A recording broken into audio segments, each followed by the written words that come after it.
Thanks for joining us today. My name is Mikhail, and I'm an assistant manager at the AASB.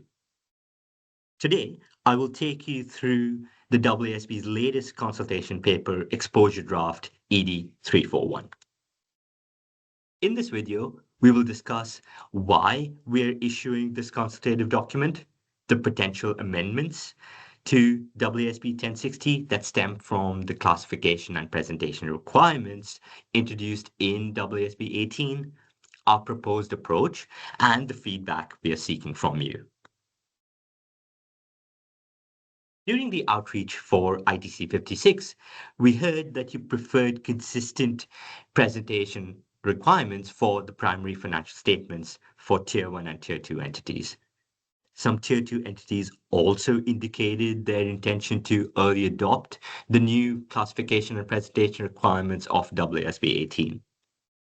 So, the AASB agreed to expedite the amendments to AASB 1060 to align the classification and presentation requirements of Tier 1 and Tier 2 entities. And as such, the AASB has issued ED 341, which covers the amendments needed to ensure consistency and alignment. The AASB will consider the disclosure requirements from AASB 18 at a future date. Now, let's go through some of the key changes introduced by AASB 18 considered in this consultation. There's a new presentation requirement for the income statement, whereby items on the statement are to be classified into 5 categories. There are 2 mandatory subtotals to be included in the income statement as well. Presentation of the cash flow statement requires that dividends and interest received to be classified in the investing category and dividends and interest paid in the financing category. And for the indirect method, the starting point now is the operating profit or loss total. There are new transition requirements that are the same as those for AASB 18, which include retrospective application of the amendments, a reconciliation for each line item in the income statement, and the ability to change the measurement of of investments in an associate or joint venture. Here's a stylized example of the new classification and presentation requirements under AASB 18.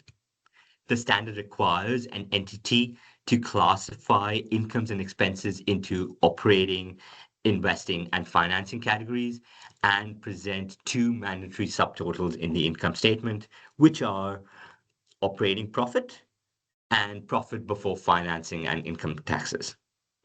This presentation should improve the comparability of financial statements.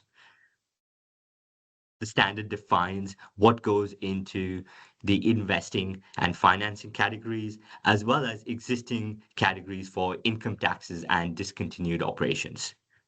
Anything that does not fit into these categories goes into the operating category.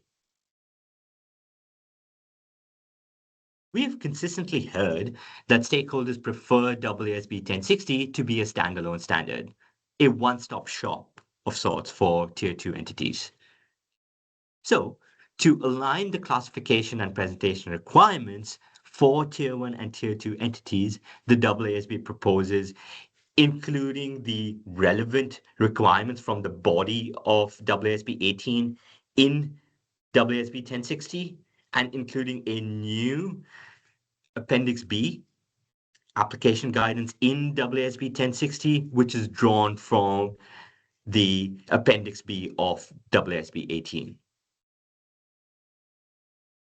We would like to hear from you whether you agree or disagree with these proposed changes. The ED has 6 specific matters for comment questions, with the first question asking whether you agree that Tier 1 and Tier 2 entities should have the same classification and presentation requirements. Tier 2 entities currently have 2 presentation concessions available to them, and these concessions will continue to be available. In order to achieve this alignment, the proposal in the ED sets out how 1060 could be amended. That is, by incorporating WSB 18's main requirements and introducing a new Appendix B. The second question asks whether you agree with this approach. The third question asks whether you agree that 1060 should have the same transition requirements as those in WSB 18. Earlier in the year, the AASB decided to grant relief to Tier 1 not-for-profit public sector entities excluding universities. These are expected to be finalized by the end of 2026 with an amending standard.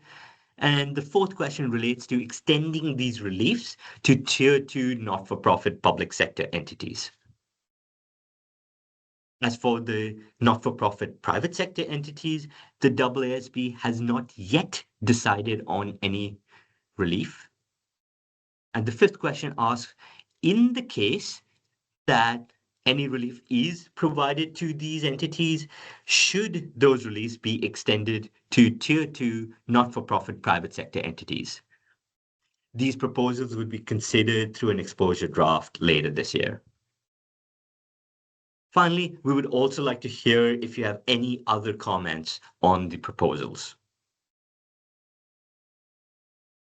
Thanks once again for joining us.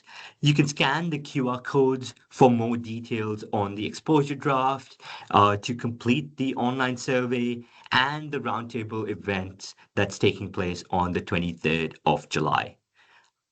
We look forward to seeing you and hearing from you as well. See ya.